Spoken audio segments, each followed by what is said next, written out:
Good evening, everybody. Welcome to the Auburn High School.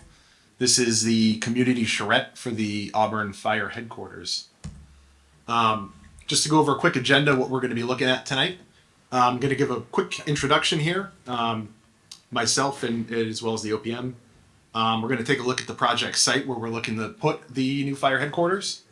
We'll review the current design of where we're at right now, as reviewed by the building committee in December. We'll look at floor plans, we'll look at the elevations and some renderings of hypothetically what the fire station could look like for the town of Auburn. Then we're going to look at anticipated project schedule, a little bit of where we've been, and then forward looking as to where we're going with the project. So you can get a good understanding of when we're going to be looking for funding for the project and when you're going to start seeing construction pending a positive vote at town meeting. There is a remote participation platform for this community charrette as well, so that we will be not getting feedback just from the folks in the room tonight, but also the greater community that aren't able to be here this evening. That online survey component is going to be hosted on the project website. There'll be a link to it on this presentation as well, and that's going to be available for another week. So those watching online, those in the room, if there's other folks that you feel their input would be monumental or important to this project and process, please make sure that they're aware of that survey so we can get their feedback and get that information, because ultimately what you tell us tonight and in the coming week is going to influence the way this building looks and the way that it's designed within your town. So who am I? My name's Matt Salad. I'm a project manager with Tecton Architects. I've been working with the town of Auburn for 8 years on this project, starting with a combined public safety facility, existing condition assessment and master plan, and now moving forward with the fire headquarters. Also with me tonight is Jeff Mapparavy, principal with Tecton Architects and the director of public safety design. Not with us this evening is Dennis Ross of H2M Architects. He's our firematic and fire station design consultant that we work with on a number of public safety projects throughout the Commonwealth of Massachusetts. He was instrumental in helping program these facilities, as well as some of the initial space planning as well. Additionally with us tonight is your owner's project manager, left field. Joe Sullivan is with us, as well as Connor Sullivan as well. They're representing the owner and are sort of the intermediary between the design team and the owner. So let's take a look at the project site. So we had conducted a existing conditions assessment over the past several years and master plan study for both fire stations as well as the police station. Those sites are depicted on the screen here. I'm sure you're all familiar with them. What we're looking at with this project in particular is essentially relocation of what was Fire Station 2 into what will become the new fire headquarters. That will be moving from West Street to 789 Washington Street, which is which was formerly the Chuck Steakhouse restaurant. And here's the site as it stands now. Down in the bottom left is where the Chuck Steakhouse was. That's recently been demolished and the site cleared. To the north of the site, we've got a Dunkin' Donuts, and then we've got a piece of the Veterans Memorial Park that also shares the site with us that we want to incorporate into the site design of this new fire station. So when we talk about municipal buildings and the architecture that they encompass, we want to make sure that that design really speaks to the language and vocabulary of the other buildings that are within your community and your town. And I've got a few examples up on the screen here for reference. You've got Town Hall in the top left, which is a traditional colonial historic structure. The police station, which is more of a traditional structure. You've got on the right the two firehouses that you have in town. The top being West Street that we're talking about replacing and creating a new fire headquarters, which shares a building with the school department. We'll talk a little bit about some of the challenges. We can talk about some of the challenges with that existing condition in that building as it stands currently. There's a few videos that the fire department has posted online, as well as a number of tours that the department has invited the community into to see the state of that building and essentially some of the challenges with it. One, it being designed as a school, not as a fire station. Fire apparatus are very heavy, multiple tens of thousands of pounds of equipment, and are occupying currently a floor that was designed for school children and in tables and chairs. So it's not a purpose-built building at any stretch of the imagination, and it's certainly outlived its useful life. Just below that is your current fire headquarters. This will become fire substation. There's some challenges that we can talk about if anybody has any questions on why we aren't expanding that parcel. Just below that is your library, which is across the street, and then your middle school and high school on the left, which are more of a combination of modern and postmodern brick and precast concrete. So a number of different styles within the town.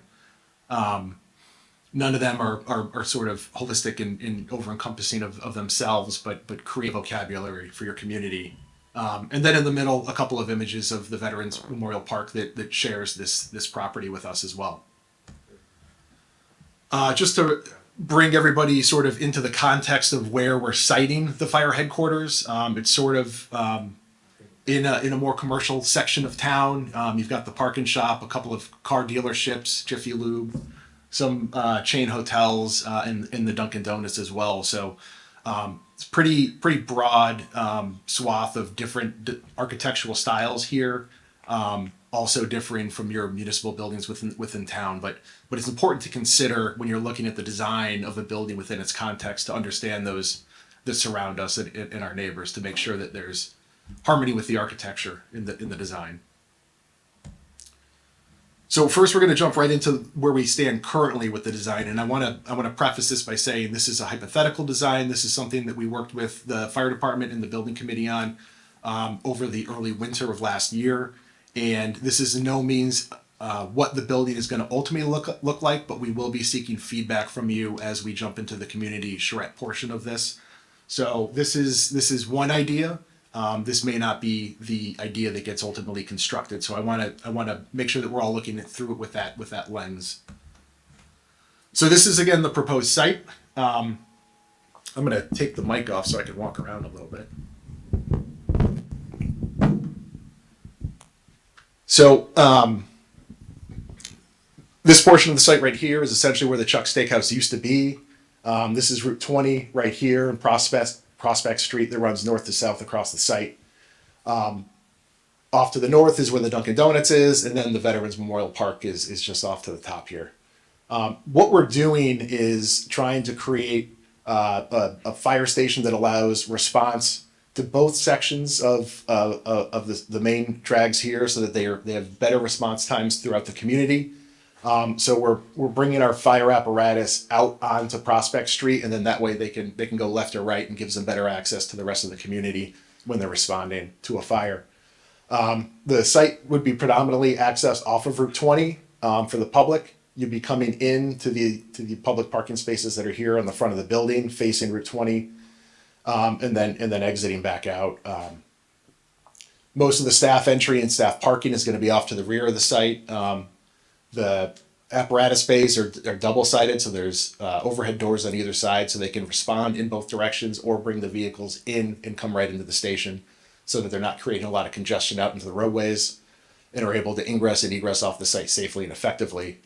In addition to this, we're also providing some public parking spaces as part of the Veterans Memorial Park right now. There are no public parking spaces associated with that, so we felt it appropriate to give some parking spaces there. And then we're also creating a firefighters memorial for fallen firefighters and things like that at the front of the building. That'll be connected by sidewalks to the Veterans Memorial, and creating more of a common connection between the two as well.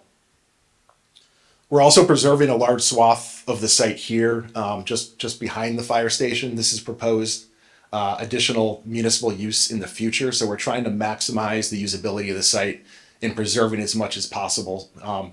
It's no surprise that the town of Auburn is fairly land poor when it comes to the center part of the town.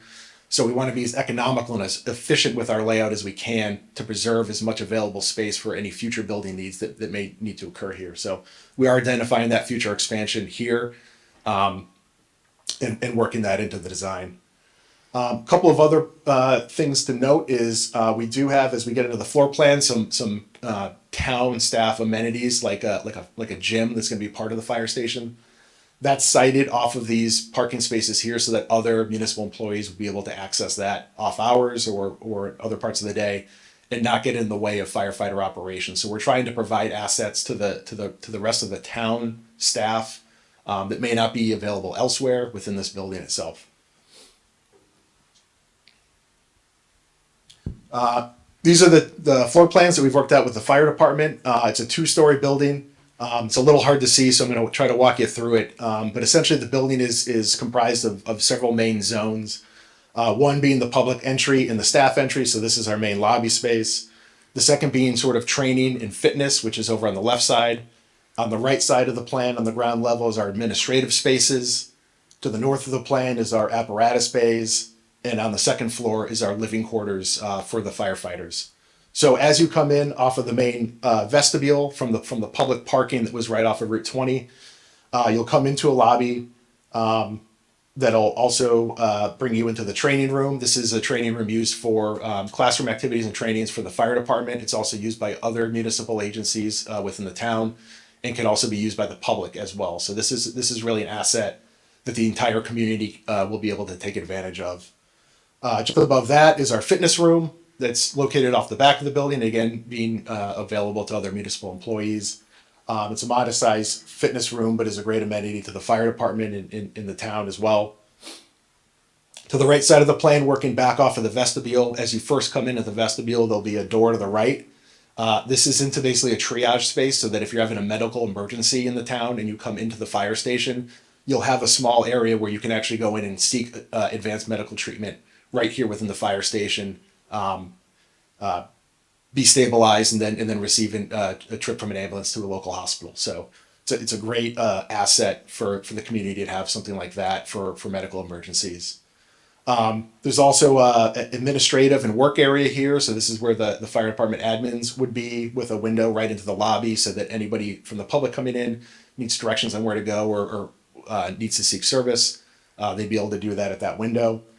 And then we've got a series of offices, the EMS coordinator, the training officer, the fire prevention office chief, the deputy chief, all their offices would be here right off of the lobby as well.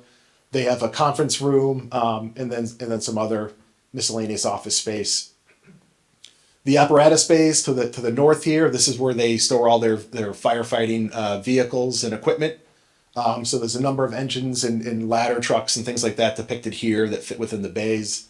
Again, they're double deep, so that they can come in or out from either side of the bays. Accompanying these are some of their support spaces that firefighters need to have. One of the most important things that we've learned over the past 25 years, especially since 9/11, is the huge health impacts that a poorly designed fire station has on the firefighters as they come back from calls. There's carcinogens on their gear, smoke, soot, things like that. And so it's really critical that not only are we separating those dirty spaces from the clean side of the building, but giving them a pathway of decontamination as they go to those clean sides of the building as well. So when they're responding to a call, they'll come into the bays. There's a large decontamination area here that allows them to decontaminate their bodies, their gear, and get them clean and then stored properly, so that they're not bringing those carcinogens into the rest of the building. This includes showers, gear extractors, a number of different things. We've also provided some duty lockers in here as well, so that when they're coming in off a call and are decontaminating their gear, that they also have a change of clean clothes here in the bays that they can jump into and then move to the clean side of the building. We also have turnout gear lockers, which is where their gear would be stored after it's been cleaned. This is a requirement by NFPA that they have direct access to transition zones off of their gear spaces and decontamination spaces. And then we also have a radio room here that's built into a transition zone that has a small break space. This is used by mutual aid departments that are coming in and operating out of this facility as well. That way they're not able to access the entire building, but they do have an area that has a break room and a place to sit while they're waiting for a call. In addition to that, we've got several storage and mechanic spaces up to the north, and then a mechanics bay just above that for servicing of all their firefighting equipment. That has a mezzanine above it that has storage and things like that. So there's ample amounts of storage in this facility, which is something that's severely lacking in the current 2 fire stations in town. Matt, could you just illustrate where the mezzanine extent is? Yep. So up on this floor plan here, this would dictate where the mezzanine is. It's just above these spaces here. So it's really inexpensive, low cost space. We've already got rooms underneath it. We put a slab on top, and you get all that bonus square footage. On the second floor, this is predominantly the firefighters' living quarters. So there's a series of bunks around the perimeter of the building here. There's several restroom facilities, so these are bathrooms with showers in them. There are non-gendered options, and there are also gendered options as well, so that the fire department can accommodate differing gender ratios as the fire department staff changes over time. We also have a day room, dining room, and a kitchen. So a lot of times the fire department is there for long hours. They're on 24-hour shifts, so they need a place to cook, eat meals, and things like that, and relax in some downtime or after a rather challenging call. And then off to the back, we've got some mechanical and electrical space. We've got some additional storage and our fire pole down to the apparatus floor. And one more, Matt, for you is to comment on the iterations that we've gone through in refining the program with the fire department. Yeah, so these floor plans here are actually generated from the past 7 or 8 years of working with the fire department. We've generated a program with them initially in 2017, which was a space needs assessment. We have had many iterations with the fire department over time, not just to refine the actual layout of the spaces, but right-sizing it to make sure that we're not building too much now and not overburdening the community with an overly excessive fire station. So the program of this has been a lot larger, and we've scaled it back over time as the departments work through some of those programmatic issues and right-size their staffing so that we're really making sure we're delivering what the town needs, not what the fire department necessarily only wants. So really making sure we're right-sizing this has been really important throughout the process. So here's a couple of images of what this could look like. This is along Prospect Street, looking at the apparatus bays. So these are those bays where the fire department would be responding out of. This is sort of the front of the building here with the public entry, and then the administrative offices down below, bunk rooms to the top. Predominantly, it's a brick building, so a majority of what you're seeing here is a red brick. We do have some dark gray brick highlighting some of the secondary spaces, and then some metal panel up above. So predominantly brick and metal panel is what we're looking at currently with this design. This is a view just coming around the corner. So off to the far left of the screen, that would be your public entry. Some of the soffits and roof overhangs and things like that we're actually doing with a composite wood look soffit material, so it sort of warms it up a little bit. All that brick and stone and metal, it's nice to get a little bit of some wood texture in there, so it really warms up the palette. This is just coming around the corner a little bit further. So off to the left, this is where your training room is. And again, right in the middle of the building is your public entry. And then off to the back, this is the staff entry. This is off to the back of the building. These are the apparatus bay doors that are here. Training room and the fitness room over here as well. So just a quick look at the anticipated project schedule. Where this project has been recently, so in 2023 at town meeting, it was approved to purchase the property of the former Chuck site for use of the town. That use has been designated for the fire headquarters building.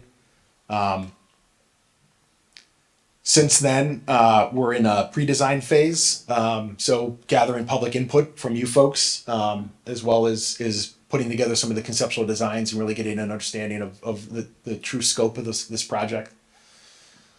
Following town meeting, should we have a favorable vote and the community elects to move forward with this project, this is what the design phases would look like moving forward.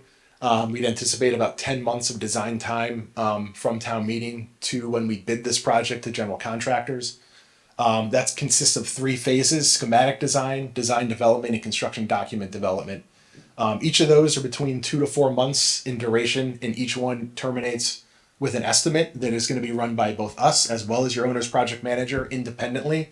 And then we're going to bring those 2 estimates together and reconcile them to make sure that we're seeing eye to eye, our budgets are in alignment, and that way when we go to bid, we have the highest level of confidence that the bid numbers are going to be at or below the numbers that we're projecting for the total project budget. That'll culminate in with an anticipated end date sometime in spring of 2026. From there, we're going to bid the project, and there's a couple of durations on the bid phase depending on how we procure this. You can do it two ways in Massachusetts. One under Mass General Law, Chapter 149 as a general contractor hard bid, or the second under Mass General Law, Chapter 149A as a construction manager at risk. So those two procurement processes occur at different times, but this is forecasting as a general contractor bid phase under Chapter 149. From there, we're anticipating approximately an 18-month construction schedule. So we would anticipate the fire department moving in sometime at the end of December of 2027. And sometime in the middle of that process, we'd also be doing a FF&E procurement, which is furniture, fixtures, and equipment. This is most of the furniture and loose items that occur in the building. So that happens concurrently with the construction phase. And again, we would anticipate fire department occupancy in 2027. So now the charrette and the community feedback portion of this. So for those that are listening in and watching remotely online or through local cable access, I'm going to flip to this slide, and here's a link to a SurveyMonkey. You can either type in the link above, or you can use the QR code to get to the remote link. There are 3 slides that I'll flip through in a second, and we'd appreciate any feedback that you may have on each of those slides. For those of you that are in the audience, there's boards scattered about the room. There's 3 sets of 3 boards. They each have the same thing on them. At each set of boards, you'll also find a stack of Post-it notes and some pens. And what we're going to do is we're going to flip those boards around so you can see what the content is, and I'll bring them up on the screen here as well. And really what you see on the screen is post your thoughts there. So really write down what you like, what you don't like, something else you'd like to see, really what it means to you to have a fire station in this town, what it should look like, how it should feel, and what's your true opinion on it. And be honest, because this feedback is going to directly influence the way this building looks and is designed going forward. So we really appreciate your feedback on this. We're gonna take about 20 minutes for this exercise, so everybody can sort of get up and move around the room and add as many notes as you want. And then we're gonna come back. We're gonna open it up to the folks that are in the room here for additional comment and feedback and any other questions you may have beyond that. And there was one question here. If you could, sir, there's a mic in the middle of the room, if you wouldn't mind. We can wait till after for the feedback. Okay. I have numerous questions. Sure. Do you want a couple now, or do you want to wait? Let's wait till the end and get all the feedback at the same time. I will preface it because I'm sure there's some burning questions about project budget and cost and things like that. We're not in a position today to talk directly about cost or what this thing is going to be in terms of a tax impact to the community. That's going to be worked out over the next couple of weeks. And certainly your feedback on the design could play in have an impact on that as well. So I do want to, we won't be talking about cost today. We're speaking strictly about the design. So the 3 boards we're going to be looking at: 1, what does, in your opinion, a fire station in the town of Auburn look like to you? And again, remember back to those slides I had about municipal building context and the local context of the site around where the fire station is going to be located. We do have a couple of examples of some recent fire stations within a 1-hour drive of Auburn up on the screen here, some in Massachusetts, some in Connecticut. So don't let that guide you, but let that inspire you or give you something to think about. The second slide is about the site design. So any thoughts, feedback, or comments you might have on the site plan, what you like, what you don't like, what you'd like to see, things you didn't hear tonight that you might want to hear from in the future. And then again, on the building design itself, what you like, what you didn't like, what you'd like to see, materials, roofs, whatever it may be. Feel free to give us your true and honest feedback. It's valued and very important. So, Danny Largis, I'm a precinct member of 4. We're sending this to town meeting for a vote, but yet we don't have a cost on it? Again, aren't we putting... We will have a cost to it. I thought this... Well, that's what I was assuming. So the public is not voting on this, just the town meeting is? This isn't going to a ballot question? The ballot will have to be there to approve the debt exclusion. So town meeting comes first because it's. Correct. They will have to approve the budget contingent on the funding approval of the ballot initiative. The ballot initiative comes right after that, and that will be the debt exclusion vote. So without both votes, it doesn't go forward. So the town meeting's gonna vote to put it to the ballot. Yeah, like the schools, right? Just like the two schools. It's contingent on the outcome of the election. Okay, all right, thank you. All right. With that, I'll invite any of you to get up and put your thoughts on any of these boards, and then we'll come back, and if anybody has anything that they want to discuss further and or expand on any of your comments, please feel free.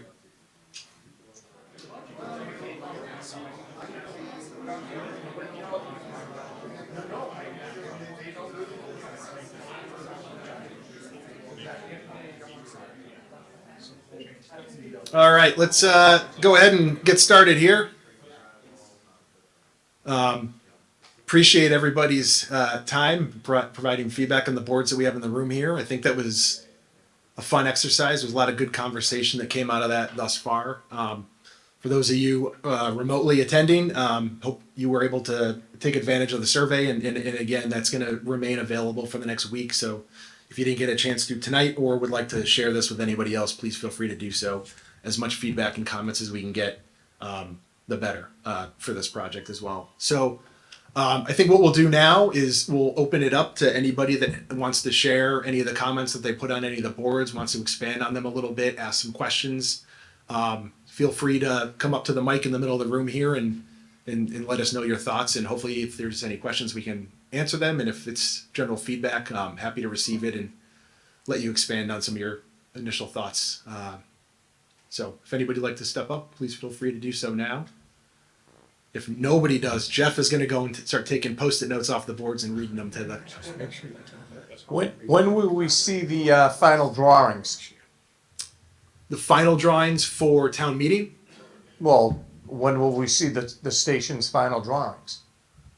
Are we gonna see them 10 minutes before a town meeting? So any drawings that are updated, they will be provided to the building committee and will be available at any public building committee meeting forthcoming between now and town meeting. Also, any documents that are shared with the committee that are provided between now and town meeting will also be posted on the project webpage. They're all conceptual. Which we have right here. Everything's conceptual, yeah. It will be up until after town meeting. Correct. Yep, and then throughout the process between, should we have a favorable vote at town meeting through the bid documents as well, those can also be shared through the project website as well. So every step of the way, we're going to be as transparent as we possibly can be, and happy to take any feedback or comments whenever any of those design documents are ready and available. So the drawing this evening, you have part of the building tilted. Why not make a straight face on it? That's a great question. Actually, I was just talking to another individual about that very thing. So right now, the building is addressing both Route 20 and Prospect Street. So it's sort of orthogonal to both of those roads. The reason ultimately of why that is done for that angle, because one, the roads aren't 90 degrees to each other. But what happens is if we were to make the apparatus bays perpendicular to Route 20 so that they're on a 90-degree angle with the rest of the building, it pushes that portion of the building back into the site quite a bit at the top corner as it rotates around, and we end up losing a considerable amount of parking spaces as a result of that. So in order to make the site as compact and as efficient as possible, that angle came into play. It doesn't really have an impact on cost for the actual building construction itself. I can pull up that site plan to demonstrate There that. you go. Yep. Doesn't really have an impact on cost because those are actually two different structural systems, the two different portions of the building, different roof heights, things like that. It's simply just the way those two elements are organized on the site to maximize the efficiency of circulation and parking. Okay. Now So that's where the building is orthogonal to Route 20. If we kicked it up, then you would open up green space as opposed to preserving parking space. Right. And conversely, the same thing with the bays up on the north. So okay. So the roof on the administrative building, why not pitch that towards the south instead of the north so we can do a possibility of solar panels on that roof at a later date? Right now, it's pitched to the north at, towards Dunkin' Donuts. That's possible. I don't have any feedback on it other than that. It's certainly a So- possibility.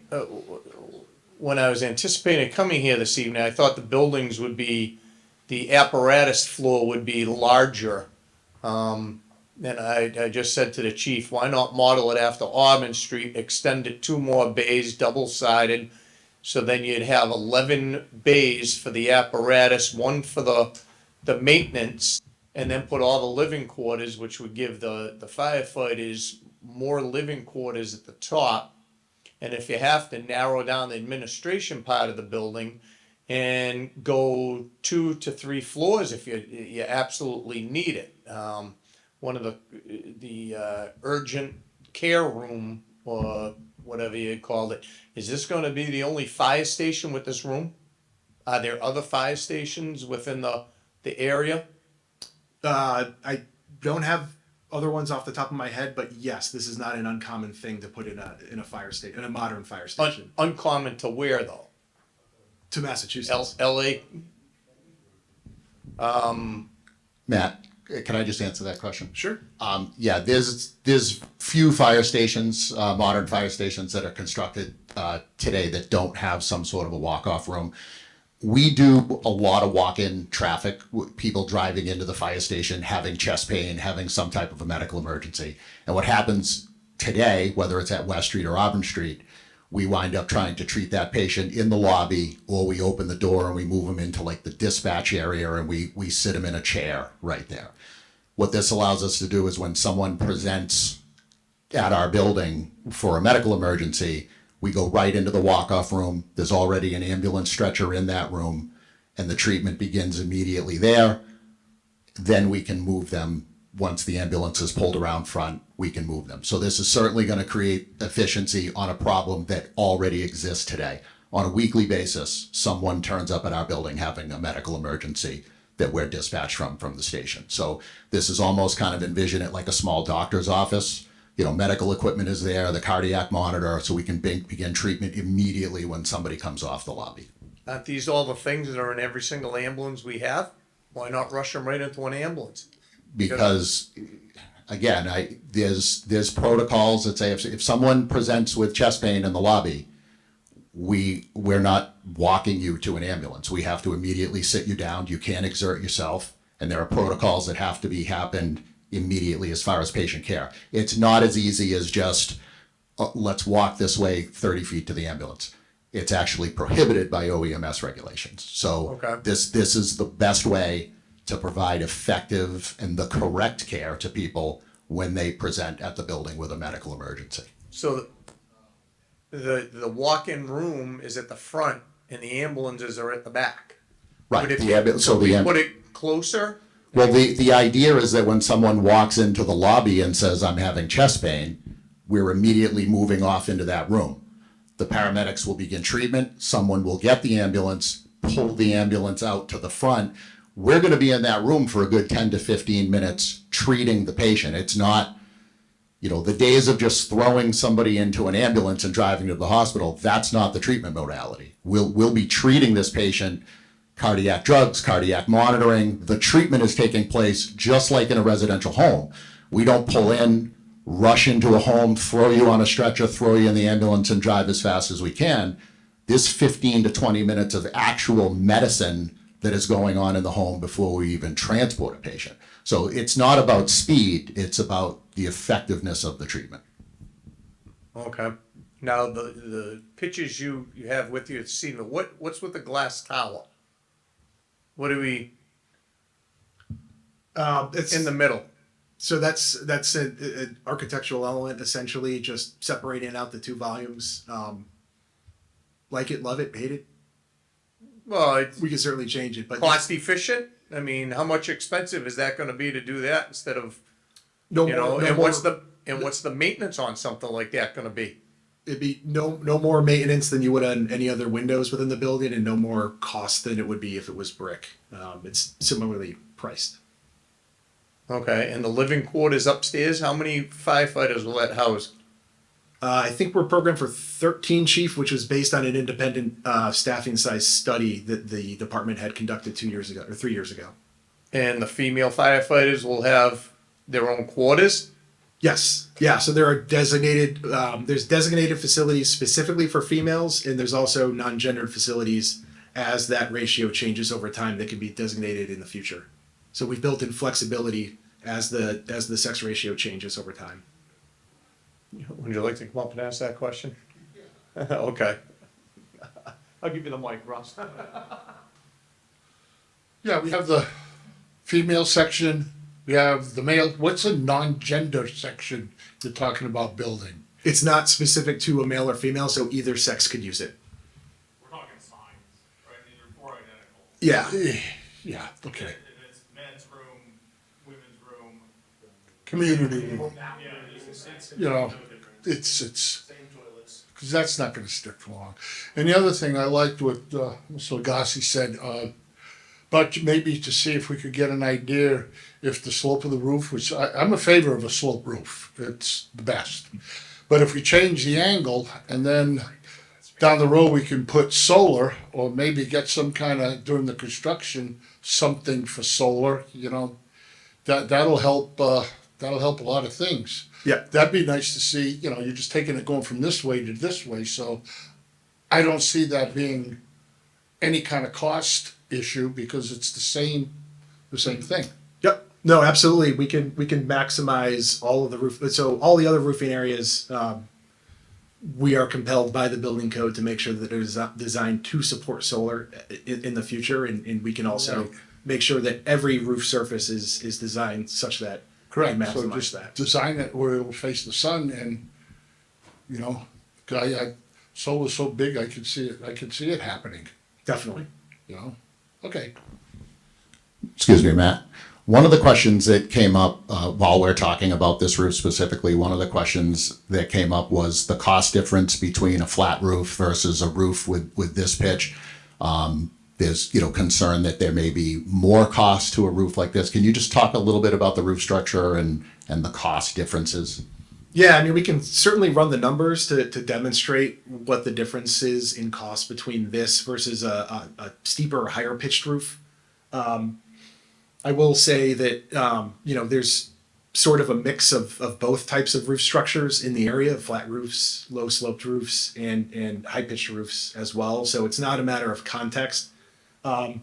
Because of the area that the footprint of this roof structure takes up, if we were to do a traditional gable end roof, it would be quite massive. So we're talking some pretty substantial trusses for that, and it would be substantially taller, 20 feet or so taller than it stands now. So this was a move that was meant to bring the scale of the building down rather than make it much taller. The peak of the roof would almost be twice what it is currently shown if it was a full gable end, and the proportions of it would be so wide that it would look fairly awkward, at least in my opinion. So it's not necessarily a matter of the cost, although there probably would be additional costs associated with a gable roof because of the size of the trusses associated with it. I think the chief is fighting to the materials too, the roof materials and longevity for the metal roofing. Over like a shingle roof? Yeah, so the upfront cost of a stainless steel metal roof is going to be a little bit more expensive than if it was an asphalt shingle roof, but your lifespan of that is going to be significantly longer, at least twice as long. So the life cycle cost, the total cost over the life of the building to the community will be less with a metal roof because it's a little more upfront, but your maintenance down the road is going to be substantially less. Plus, this is a 24/7, 365 building. We want to limit as much renovation and rework that goes on over the next 30 to 50 years as possible, because we don't want to sit there and have to tear the building down or take it offline in order to do a repair or general maintenance of the facility. So long-lasting, durable materials are important to prevent any future disruptions to their department's operations. So I think most of your comments or questions are gonna be about cost. We've been at this a long time. What we don't get to see on the presentations is what has been removed or reduced or downsized. I know that, you know, the wants aren't there anymore and the needs are there. I'd love to see presentations showing what's been removed, and maybe the true cost over 30 years at these options, because again, we don't want to be narrow sighted, but everyone is very concerned about the cost. So if we can see this material is going to reduce our maintenance cost over 30 years, a break even is at this point, you know, it'd be silly to go with a cheaper material or something that's going to end up costing us. So it's not, again, we're not going to live in this firehouse, most of us aren't. So we're not going to care about the interruptions to business like that, but we will care when our taxes continue to go up for the maintenance, and, you know, the cost to operate the building should be reduced, or, you know, be able to get some savings there. So any information, and I know you guys don't have all the costs now, but in the future, presentation showing this is what we've already shaved off. You know, we did propose a 3-story building at one point, and now it's reduced. So the building committee is definitely putting their effort in, and I know you guys are part of that. But I'd like to be able to say to the rest of the community, this is what we've heard your concerns. This is what it's coming down to, and when we get to that number, these are all the things that we were considered. Sure. Yeah, we can certainly put a summary together over the coming weeks that could be shared on the project website or through the building committee that summarizes some of those adjustments we've made over the past 7 or 8 years. There's been a lot of them, some up, some down, but we can put together a summary of that. Most recently, just in the past week, as an example, the training room was originally sized as a 75-person training room to fit their entire department membership in for full department trainings and larger community events. And in the past week alone, we've reduced the size of that in discussions with the fire department to a 60-person training room, which shaved like 300 or 400 square feet off of that building, and another 150 square feet out of the fitness room, just right-sizing those things as they've seen the plan develop. So it's an ongoing conversation. There's been a lot of moving pieces, but we can definitely prepare a summary for you. Appreciate that. Thank you. Quick thing, what are we looking at for heating? What type of heating?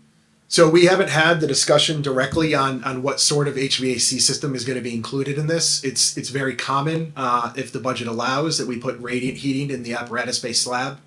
Does a number of things. It's more efficient than trying to pipe heat into those bays. We don't want to heat the entire volume. We just want to keep that heat down at the slab level where the occupants are.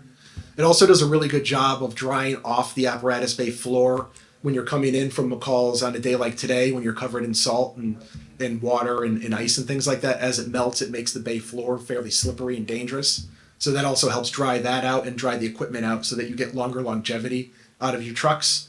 For the rest of the building, what we'll end up doing through the design process is provide a number of different HVAC options and work with the town facilities department and the fire department to make sure that operationally those systems can be best maintained by the town, while also being as efficient as they can be. So I'm not in a position to say exactly what system we'll be providing with this, but we'll be certainly working with the town, not just the fire department, on making sure that we're giving them the right system for the community and for the department.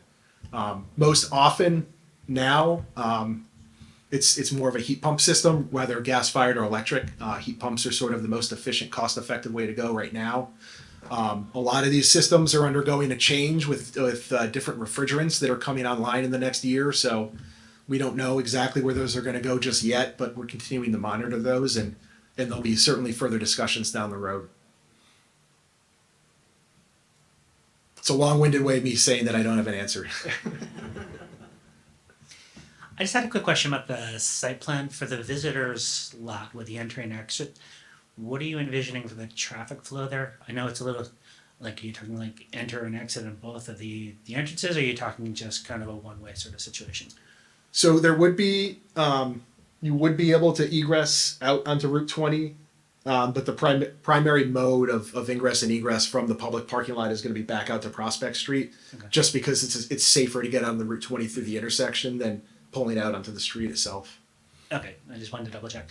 One of the reasons I was asking is that I had kind of a slight concern that I don't really have a good suggestion for about the triage room, where having it around the front there does distance it quite a bit from the base. Is there envisioning, bringing the gurney through to the bay or to bring the ambulance actually around? Because that gets back into the question about the traffic flow of that particular lot. Sure. So the way that these rooms would be set up there would be an ambulance stretcher in that room all the time. So when the ambulance comes from the bay, pulls out front, the stretcher that's in the ambulance comes out, the stretcher that the patient is on goes in, and then that stretcher goes in the room. So we're trying to limit the amount of transfer trips that we're making. So when the patient comes in, they'll be sat on the stretcher, and then that's the stretcher that would go in the ambulance. And then the last question for the radio room, is this is this only going to be fire, or is this a consolidation with the police as well? Because I know there was some talk of that. Yeah, so that's a great question. And actually, I read it on one of the Post-its here. Someone had asked a question about dispatch. So originally, going back a little ways, when we were talking about a combined public safety building, that would have included the 911 communication center. And then when the police were removed from the project, there was a short discussion that took place about whether or not it made sense to move the current 911 communication center into the fire station. The thought was that may make sense, providing we were going to go to a regional dispatch center where we would invite other communities to participate and then we would dispatch them. The state right now is encouraging regional dispatch. They're paying for the build out of these types of facilities. So the original thought was if we put a regional dispatch center in the fire station, we could probably get the state to pay for the entire upgrade to that. In conversations with other police departments, fire departments in the area, and we kind of have the same opinion of it, is there is no appetite for these municipalities to join a regional dispatch center that would be in a police station or a fire station. They want the regional dispatch center to be its own independent building, its own independent agency that essentially, we'll use the word contracted with. We enter into an agreement for them to provide the regional service, but they don't want it in an existing police station and fire station. There are reasons for that. I don't want to dive too deep into that tonight. But so what we learned was that any potential regional partner that we may go to try to join our regional center would not come if it was in the fire station. So that was sort of, the committee debated that. That was approximately 5,000 square feet in the building. Once it was determined that, because again, if it's not a regional center, the state's not going to pay for it. There is an absorbent cost to move the communication center from the police station to the fire station. So any attempt to try to alleviate some room within the police station to try to free up some space, when you run the cost benefit of that, I'm not sure that the benefit outweighs the cost. We're talking millions of dollars in order to move that center from one place to the other. For it to just still be a center that's running Auburn, we felt that the cost benefit wasn't there, so the committee voted to remove that 5,000 square feet. So that's another example, to Mr. Chambers' point, that's another example of square footage that has already been removed from the building. So the dispatch center, as you see here, we have dispatch centers in both the Auburn Street Station and the West Street Station now. They're not full-blown dispatch centers, they don't field 911 calls, but they are radio rooms. So we have radio consoles, telephones, we can dispatch. It's where the report writing happens. So the report room or the radio room that's depicted here, there's 3 or 4 seats in it. That's where the paramedics, the firefighters, that's where they come back. They do their reports, but there is a radio console. That's where the radio communication sort of hub of the building is located in that space. Thank you.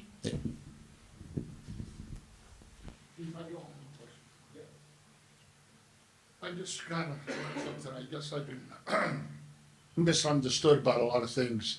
So Auburn right now has two dispatch call centers, West Street and Police Station.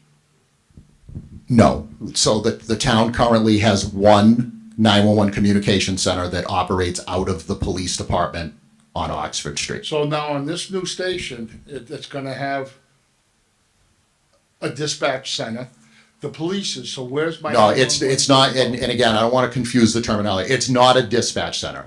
It's what we call a radio room. So in order for us to receive the calls from the communication centers, we have radios in our building. So the buildings are outfitted with radios. That's how we receive communications. It's how we communicate with everybody. So these are small radio rooms. We don't receive 911 calls there. We're not dispatching crews. We can talk to crews for the but it's essentially, it's the radio infrastructure. It's the infrastructure for the station alerting system, which is how we're notified by dispatch. And then that radio room is also where the report writing activity takes place. No. So if you go into Auburn Street, if you walk in the Auburn Street Fire Station in the lobby, that door on the left, that's the radio room Very familiar, so that's the room we're talking about in this station. All right, so when I call 911, it's gonna go to the police station. It goes to the police Police station. station's gonna call you. Yes. Then you gotta dispatch the truck. No, the police station dispatches us. So when you dial 911 and you tell them what your emergency is, fire or medical, they dispatch us over the radio. We get in the trucks and then we're communicating with dispatch. With the dispatchers that we're communicating, saying that we're en route, on arrival, all of that, those are the 911 operators at the police station. All right, There's no dispatchers in the fire stations. okay, now we have.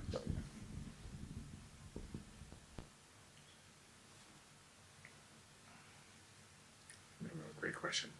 So if you go back to the plan with the Veterans Park as well as the firefighters memorial, are those included in the cost? Like, I don't know how much of that park is needed to be renovated to adapt to this, or is that like, hey, this could be the future and we can remove these costs now, and the firefighters memorial and the Veterans Park can be done at a different time, or it's just cost advantageous to do it all at the same time? Like, what are we doing to plan for the future, but, reduce our cost now? So there's no plan for the project to do anything at the Veterans Memorial, sort of just constructing that sidewalk and the new parking area there. That's the limit of work to the north of the site. So we aren't touching the Veterans Memorial. There's no anticipation of doing any restoration work or anything like that associated with this project. We would anticipate that the project would be able to accommodate any of the other site amenities that you see on the site, like the firefighters memorial. That would be part of the project, overall project budget. And it would be a very modest cost in terms of the overall project budget. We're talking a very modest amount of money to achieve that would have already been captured in the total site costs themselves. So maybe there's a little bit of cost associated with the memorial. That's pretty much the limit of it. So what we're talking about internally right now is actually moving our monument that is currently at Hillside Cemetery. If you're familiar with where that is, we're actually talking about, the reason that it's at Hillside is because there has never been a place sort of to put it. So the internal conversations right now are moving that monument from Hillside Cemetery to the fire station. So the monument already exists. It would be moving it. Just a place. Yeah. No, and I'm not against it. I'm just, again, thinking the cost is a concern. So what are we doing? And we have the training room in, FF&E, and like, what are we doing to reduce the cost on that? And understanding like what is available for other grants or other sources of funding that don't necessarily have to be included in the project cost. And knowing that there are grants for like that, the dispatch center, which there's no appetite for, but are there other things with, fitness and can we get equipment donated? And, again, are we getting all new furniture and fixture? I mean, I would hate to build this brand new building and have used stuff, but at the same time, I know there's a lot of options for slightly used or reducing costs that way that still meet the needs. So I guess the way that I can address that question is that grants and donations aren't guaranteed, so we can't plan for them, right? So we need to plan for a project budget that encompasses this as sort of all new. As things get approved through grants and things like that, if we apply for some of those, and there are grants that become available over time, but there's not a lot of them, and typically you need to have project ready documentation in order for the grant writing process to occur. So it's not like we can go to town meeting and say, we are anticipating $1 million in grants. We won't know that we're going to get those until we start getting bid documents prepared and are going into construction. What would then happen is the total taxpayer wouldn't be on the burden for that entire cost, right? We'd be able to pay down the bond quicker. So we get $1 million grant, take $1 million out of the project cost that was bonded, pay down the bond, something like that. But in terms of looking for those efficiencies and looking for things that are like, we can reuse some of this stuff, we can certainly have those ongoing conversations, right? If they've recently purchased the new CBA compressor, the thing that fills their air packs, doesn't make sense to buy a brand new one. Let's just move the old one or the new one that they already bought over. I don't know if that's the case or not, but we'll have ongoing conversations about those as ways to reduce costs and not have to spend money on equipment that doesn't need to be new because there's relatively new equipment already at the station. And just to add a little bit to that, as far as the FF&E and the building's going to be fitted out appropriately and it's going to be efficient for what we're going to be doing. We're going to look at every aspect associated with buying the furniture, every state procurement that might be out there to find out where the cost effectiveness on purchasing those items would be. We're going to try to get vendors out here to actually bring samples. They'll have their choice and they're going to bring out, 3 different models and show them what the cost differentials and the longevity of each of those products are. So we're going to buy it right as we move forward. I just want to address the grant piece is something that comes up often. It's a question that I field almost daily. So currently, as it stands, there are no state or federal grants that exist to even offset the construction of a police station, a fire station, a public safety building. There are currently, this is something I have personally, along with the Fire Chiefs Association of Massachusetts, been advocating for many years, is there are currently 13 different versions of a bill at the State House right now to create a public safety building authority similar to the MSBA program for the schools that allowed us to construct this high school and the middle school at a reduced percentage. No program exists like that right now for public safety. I've testified twice before the state Senate in support of this bill.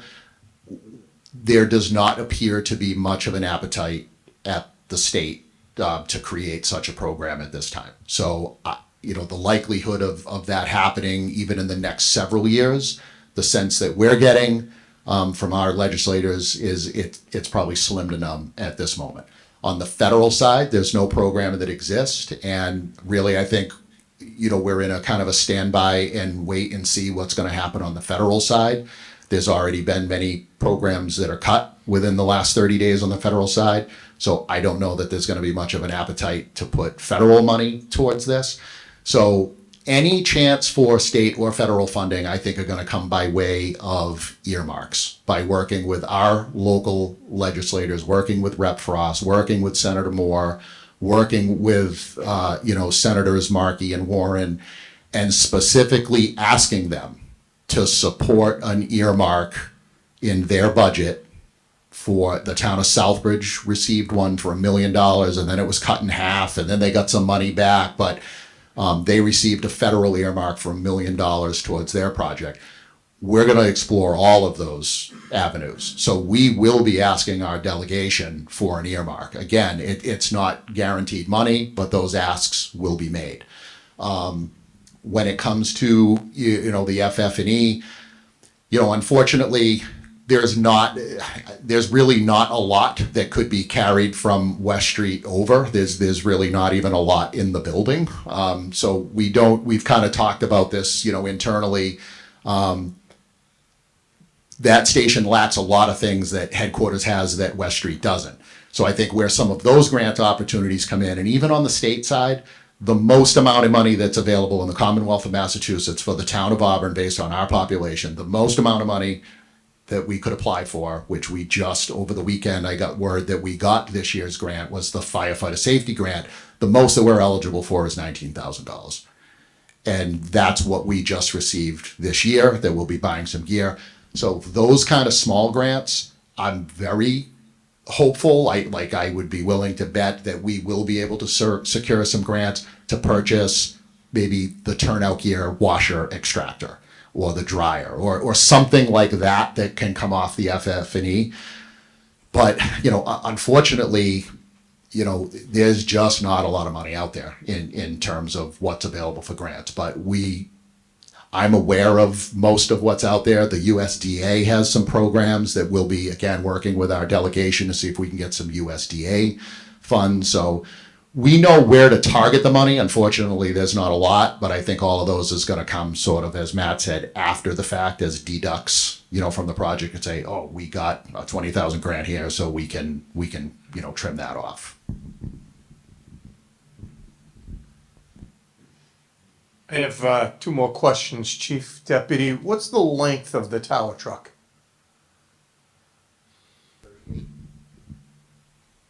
I think it's around 38 feet. How far from Prospect Street is that building gonna set back? Because we know Auburn Street has a minimum, there's not much room from the front and there's not much room from the back, and that was one of the major questions we've had years ago. So the minimum design standard for an apparatus bay apron off of the street for any vehicle is 50 feet, and we're meeting that requirement right now, which is more than adequate, the amount of space to take a ladder truck, swing it in, and swing it back out. Well, I'm talking just to park it outside. Yeah, so this is much different than, so I want to say it's 38 feet. What I can tell you is when the front bumper is on Auburn Street, the bucket is still in the station. Correct. So that won't be the case here. There's 50 feet, and actually I think, didn't we push wasn't this set back a little more? This might even be 60 feet off the roadway. So this will be a different situation than Auburn Street, because right now on Auburn Street, we have to pull in the station and then we have to pull onto Auburn Street Correct. in order to back up. This, we're gonna be able to pull into the parking lot, make that turn and be able to back up without sitting on Prospect Street. Okay, and another question is there gonna be a light at the north side of that building so vehicles are not gonna be, when the light is red at Route 20 and Prospect, the vehicles will not be right at the light and all the way down? This intersection? When that light is red, how far back is there gonna be another stoplight not to allow the vehicles to come in there? So if an apparatus has to leave, are they gonna have to wait for all the cars to get out in front of the station? So this situation is somewhat similar to West Street, if you're familiar with the school. Like, just stand in West Street at 7:15, whatever it is in the morning, when the middle school is going and the traffic is backed right up in front. Yep. Directly across the street from the fire station on West Street, so if this was the apparatus for somewhere right here, there's a pole with what's called an Opticom receiver. So on all of our vehicles, we have a device that's called an Opticom. It's a little strobe light that flashes, and when the sensor picks that up, it triggers the traffic lights at the intersection. It turns the light green, and then it puts them red in all other directions of travel. So much like West Street, even if the traffic was backed up all in front of West Street, when the bay door opens and the emergency lights are on and it triggers that, it turns the light green and it starts to move the traffic towards Southbridge Street, which allows us to get out. Traffic is probably another thing that I'm asked often about in terms of navigating traffic, whatever. Traffic in Auburn is tough. It can be tough. We navigate the traffic on a daily basis. In some respects, I'd rather see the traffic sort of stopped and us navigating around it, or at least flowing in the direction that we're trying to get. It's a little easier to get around. I don't know where we could put this thing that we're not going to have some sort of a traffic issue, but the technology exists. It's technology that we use today that will get traffic moving on Prospect Street as we come out of the station. So it kind of prevents that, bottleneck that's there. And how far is the entrance, the first entrance to go in for the public from that intersection? I'm not sure. The entrance right here? Yes, how far is that from the intersection? It's like 150 feet. It's very similar to where the Chuck's and it's just like if you picture where the Chuck's entrance is now, it's probably a little more. It's probably like take that driveway and go one over towards Prospect Street. So it's a little further than the existing driveway on Prospect Street now. And the intention, one of the other post-its that I saw was navigating traffic on 20. This road right here, we're not 100% sure what the future of this road is going to be, but we're strongly considering not allowing this as a cut through, and that this would be for like emergency vehicles only. Potentially, we could come out here and make a right turn only onto 20.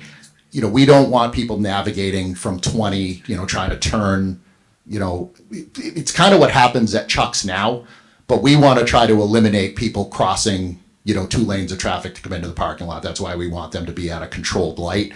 But if we do allow access onto 20, it might just be like a right-hand turn only out of 20. So again, they're not navigating across 2 lanes of traffic. Thank you.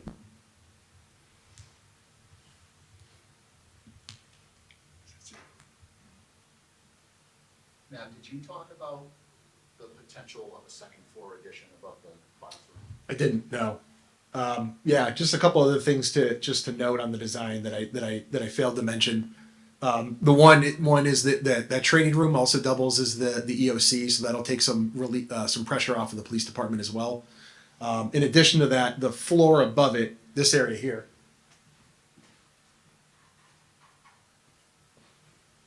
There were some comments earlier on about the regional dispatch center as being part of this project, and it was envisioned as such at one point. And that's sort of the area that it had occupied previously on the second floor.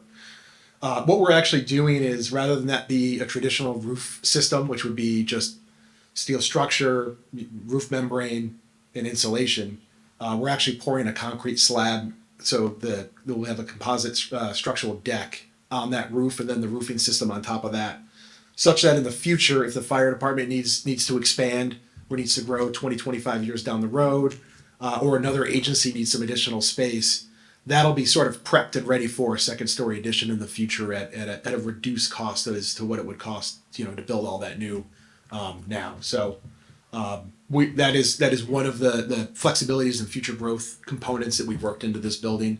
Doesn't really cost you anything additional now except for a little bit of extra concrete.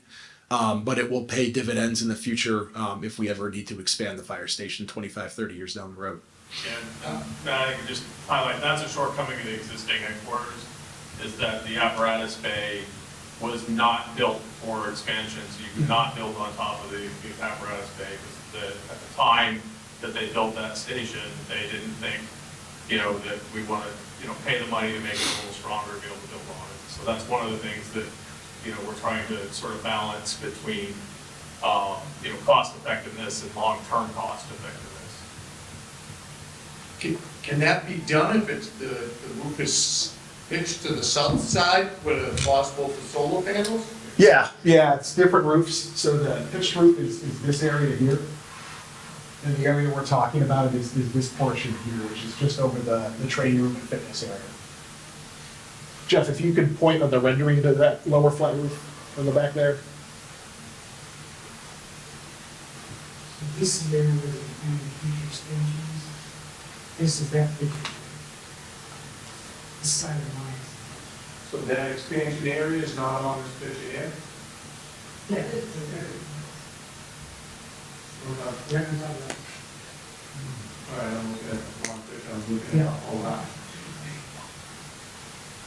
Yeah, because that's from the other way. It's actually, you can just see it back over here. That's the best. Thank you.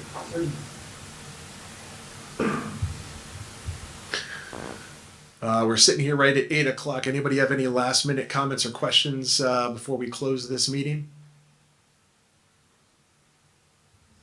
Yes, ma'am. Just wondering if there's any plans to widen Prospect Street?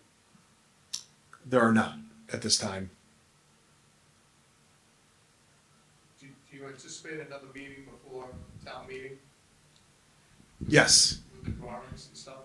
Yeah, absolutely. I mean, this sort of process can't be one hitter. It needs to have a follow up so that you can see that your comments have been addressed, or responded to as to why they haven't been addressed, and what the reasons are. So we want to make sure that we are definitely following up. We're going to have a series of other public meetings to seek input and show the progress. The next of which will be the following building committee meeting, which is February 5th, I believe? February 3rd. Matt, one of the questions that I have, just because I did see that note about widening Prospect Street. So one of the questions that I have is, I think right now this is programmed for 60 feet back.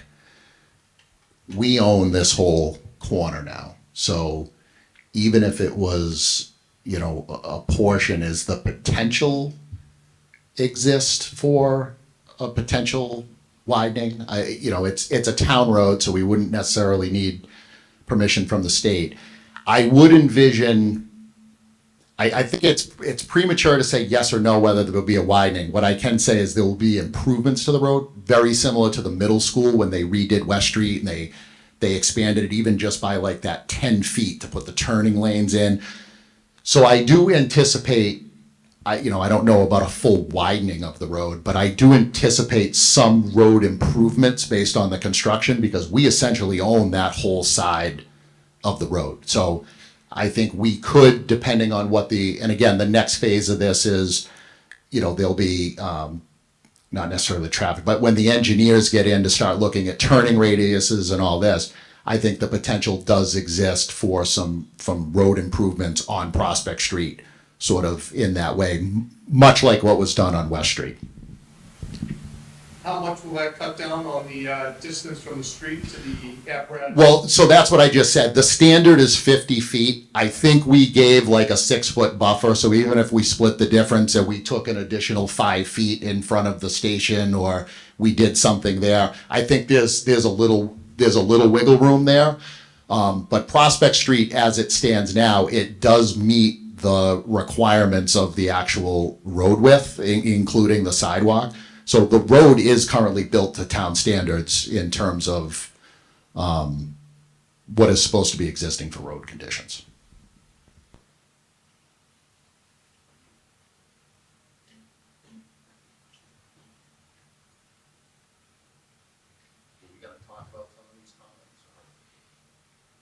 No, what we'll do is we'll take. I'm assuming some of them have been sort of discussed in what people have shared. So what we're going to do is we're going to write up a summary of all the comments that we've collected today, along with everything that we've received through the online survey. And again, as a reminder, that's available for another week, and we'll provide to the building committee for them to share with the greater community that summary of comments. I guess I do have a question. It's almost like we have 3 buildings here, right?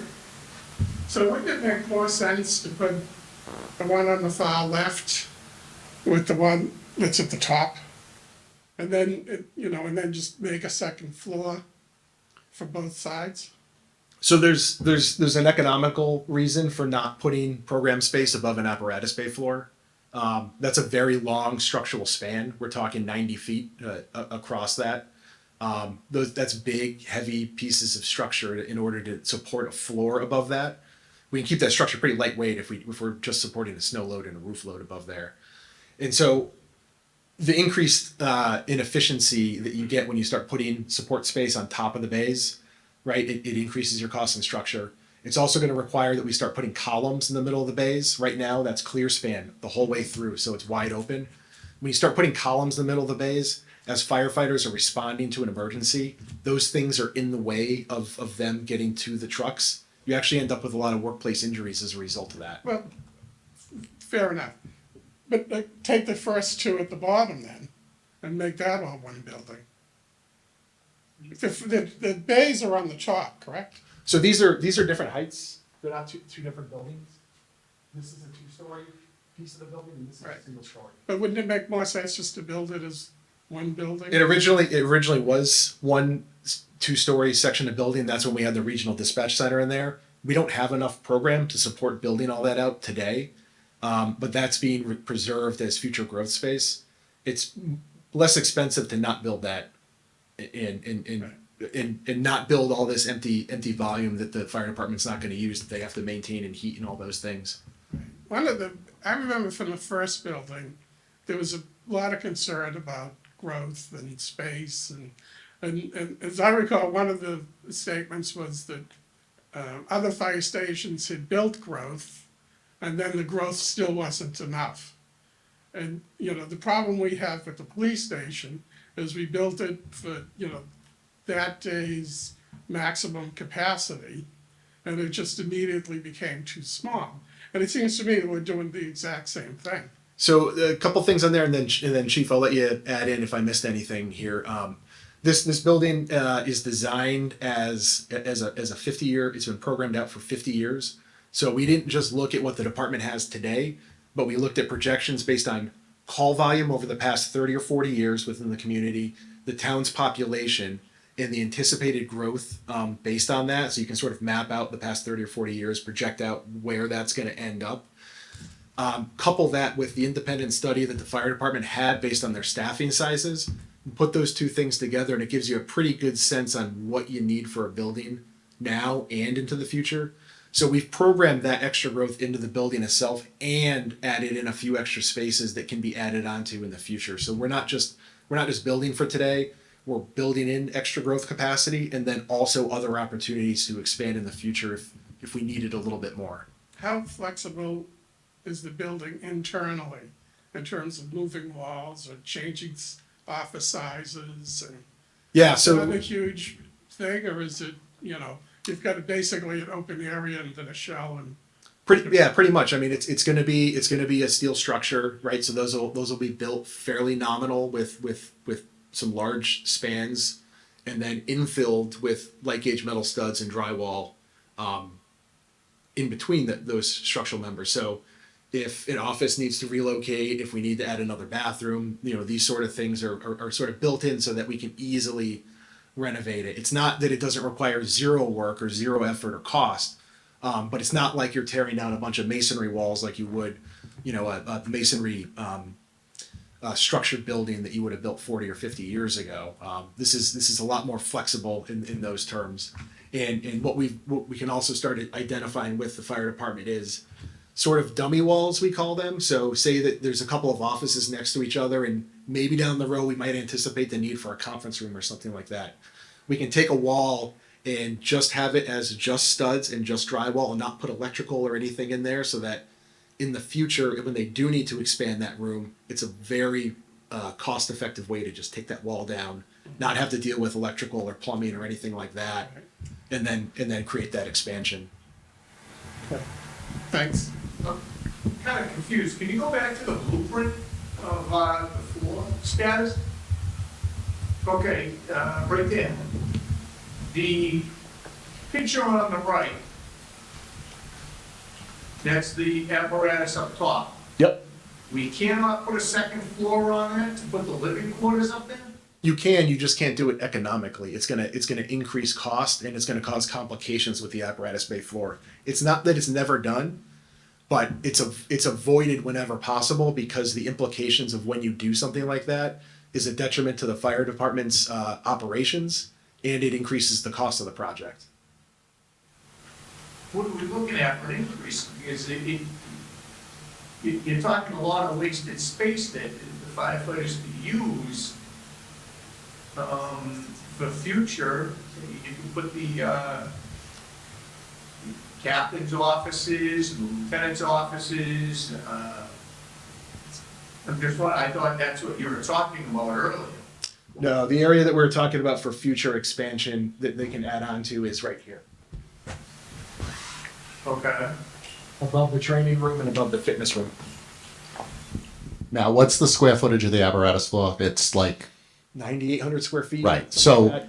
what you got to take into consideration is 9,800 square feet. That's a lot of square footage when you're talking about offices and things like that. So from an economical standpoint, you could do that much cheaper in the configuration that we've done it here by going up a second story instead of doing something over an additional 9,800. I mean, 9,800 square feet. That's 1/3 of the total building size. Why not build it now for the future? And you're talking 50 years, let's look towards 75 years. But, We have expansion with the brewery. Yeah, so, We have expansion with Brewery Square, because when you take, Brewery Square is gonna stay operating, and you're only gonna, now that becomes a secondary station, staffed like West Street is right now. Right. And it's gonna have excess space right now that can be filled in the future. yeah, this is that delicate balance of, the wants, the needs. This is that delicate balance and that tough decision of, we want to make sure that we're building into the future. We want to make sure we're doing that. But this is 5,000 square feet of potential future space. So I think in my mind and in everybody's minds, 5,000 square feet is a lot of square footage for a down the road kind of thing. I don't think we need 9,200 square feet, but again, the cost implications to do the 9,200 square feet above the apparatus floor versus doing it above this piece, it's considerable. So I think this building does have future growth. Kind of to follow up on Steve's point. So one thing that sometimes gets lost is that we're still going to be operating 2 stations. Headquarters is going to move from Auburn Street to the Prospect Street location, and then Auburn Street will be our station 2. So there is a total of 13 bunk rooms proposed in this new headquarters. On top of the 7 that we have on Auburn Street, that's a total of 20 bunk rooms. Currently today, we have 11 members on staff. So if this project goes forward, we have almost the ability to double our staff and still have adequate space for them. The other thing is, and again, I've heard a couple times tonight, why don't we go with 6 bays or whatever? There's all cost implications to that. And we're trying to keep the cost of this as low as possible, but still being responsible. We're building a station that currently has all of these bays full. So there is really no room for growth in terms of a future truck here. But you got to remember that includes some of the equipment that's coming from Auburn Street that's going to move to this location. And in turn, we're going to have 2 open bays on Auburn Street. So we still have the ability to grow by a truck or something like that. But one of the things that I like to mention people is the fire department is never going to need to double the size of its fleet. We have enough trucks. I see room for, in the next 20 years, probably the growth of a piece of equipment, which we'll be able to accommodate in Auburn Street. But what we need is firefighters in the trucks. We don't need more trucks, you need firefighters. So when you're looking at, building a facility, we're not looking to be able to double the size of our fleet. That's not needed. So we have, based on what's moving out of Auburn Street coming over here, we feel we have enough bay space. And we feel that by having the 13 rooms, total 20, we could potentially almost double our staff, and we're still within that space. So we feel that the square footage of this building, what the committee has reduced in terms of total square footage, we're comfortable with this layout. Could it be bigger? Sure. I mean, I think you run that much like, the police station's been mentioned a couple of times. Providing this building doesn't get cut drastically by a few thousand, square feet because of cost, I think everybody feels comfortable that this is a building that is going to suit us well moving into the future. If this was to be reduced by a few thousand square feet, I think now we're running, that potential risk that it's becoming too small. But the fact that we're going to be running, 2 fire stations, that is a consideration when we're talking about how this one is sized, and we feel this one is sized appropriately. So, Chief, I'd just like to add, one of the things that I hear, and I've heard it tonight, is the cost to the taxpayer. Those suggestions are great, and I can tell you categorically, the department and the designer, along with us, have been looking at every efficiency to try to figure out what's the best program for the next 50 years. the apparatus addition, and I was just doing some quick math in my head based on some of the requests that you had. It's well north of $10 million to add space above that apparatus. And we're talking about trying to reduce the cost of this building by square footage so that it's affordable to the taxpayers. We're exhausting every issue to make sure that we're building this building efficiency with forecasting what programs needed for the next 50 years. What the chief and their department has done to try to ensure that the program is met with this building and building in flexibility with the second station is essential to the growth of the city and town. So without doing the growth, the second floor above the apparatus, could it be prepped? So in 15 years, 20 years down the road, they say, hey, we need to go up. Can this be prepped to do that in that time? Not at a cost, not at a estimated cost that would be set to this project economically. At what cost would it be? Tell you what, it's a good question. I understand where you're coming from. So let's ask our estimator. Let's look at the police station, like the other gentleman said. It was outdated within a year. So let's ask our estimator when we send the design plans for estimating to give us a number of what the increase in cost would be to prepare that roof as a floor instead, and then we can come back and give you a specific answer. I think it's a fair way to answer it, so you understand exactly what the implication is. I just don't want to see this built and have the great thing, and then in 25 years go, oh crap. Oh, I hear you. So I appreciate the willingness to do that. I think we've heard that this is already going to meet or exceed the needs for 50 plus years. And again, if building over the bay is the reason that keeps coming up is because we can't currently do it, but you have growth potential in this layout. And there's never been a design where everything is above the bay and we just have one square or rectangular building. So this, and the chief has said 5,000 square feet for growth, and we're already going to have double the capacity in this layout. I don't think we need more space. I think it's nice to have for the future, and I think the building committee debated this quite a bit, and I appreciate the work that you guys did on that, because again, we could build that other second 5,000 square feet, but we don't need that, and we're not going to need that for the next 25 to 50 years, even if we double in size. Right, and the community can't double in size, so I don't see the need for our support services to double in size. So I don't know if, again, costs would be nice to know that, but I don't think that's something that we should really entertain. It was a fair point too to say, well, we're building out the future growth of 5,000 square feet on the site here. Why don't we build it out today? And it would be cheaper to build it out today than it would be 25 years ago, right? Construction costs go up every month and every year, and they do so at a rate faster than the cost of inflation, almost for the past 120 years without a break.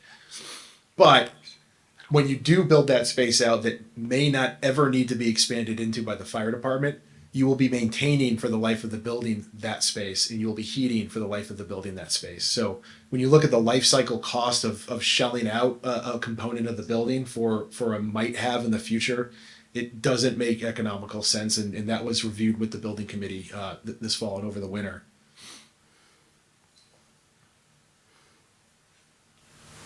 I just have a question. The utility rooms that are off the bay. Sorry. The spaces that are at the bottom of the bay. Yep. That have all sort of the utility and the gear and all the other stuff. As this building gets more full, are those most likely to be the things that are going to be the pressure point?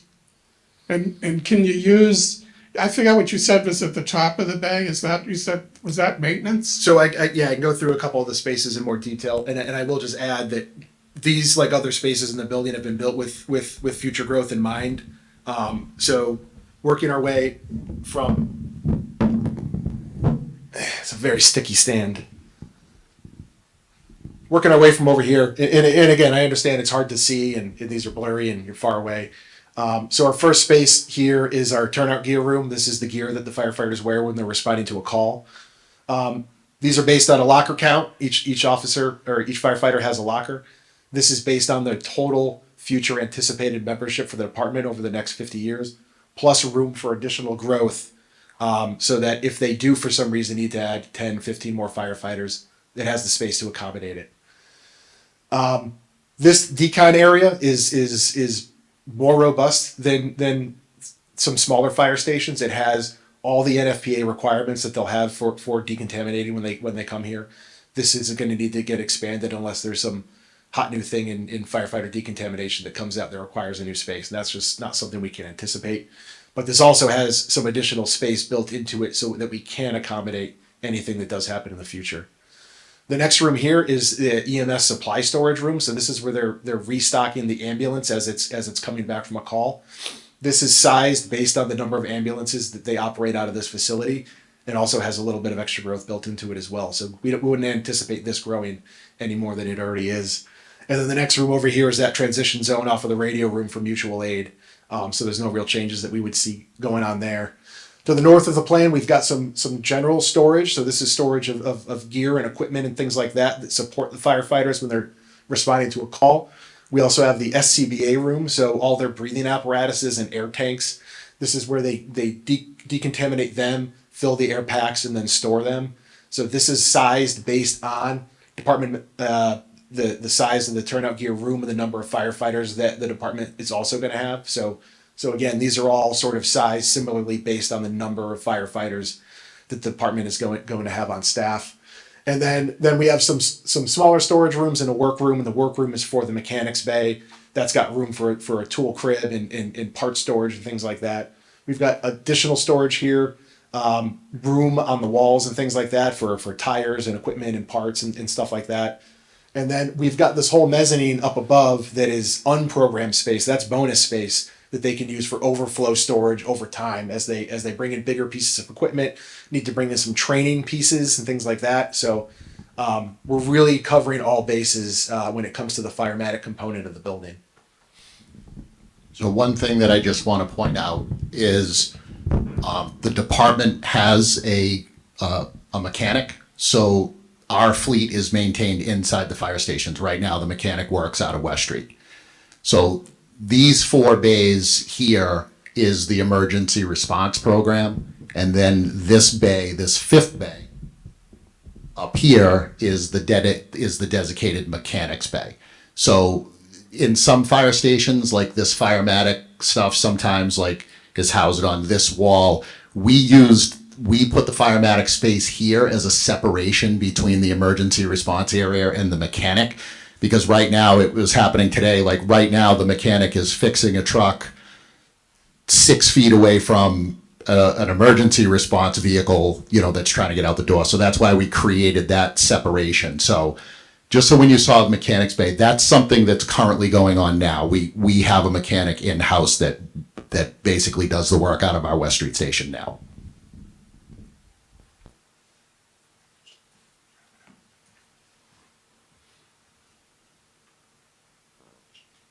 Chief, it might be worth also mentioning that the current bay that they're using is not big enough to work on the tower, right? Yeah, correct. So right now, the ladder truck, if it needs to be worked on, we have to reserve space at the DPW for the mechanic to be able to work on it there. So this mechanics bay is double deep.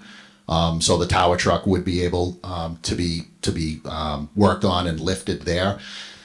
The other thing too, a couple of questions that I got regarding the mechanics bay. There's no pits or anything. It's not like a Jiffy Lube where there's an underneath or whatever. There's no floor mounted jacks or anything like that. All of the jacks that we have, even at the fleet at the DPW, they're all mobile. So they're on wheels, they're mobile jacks. So we can actually lift fire apparatus off the ground, but there's no floor mounted jack. So the jacks are kind of wheeled off when not needed into a space that doesn't hamper movement around the floor.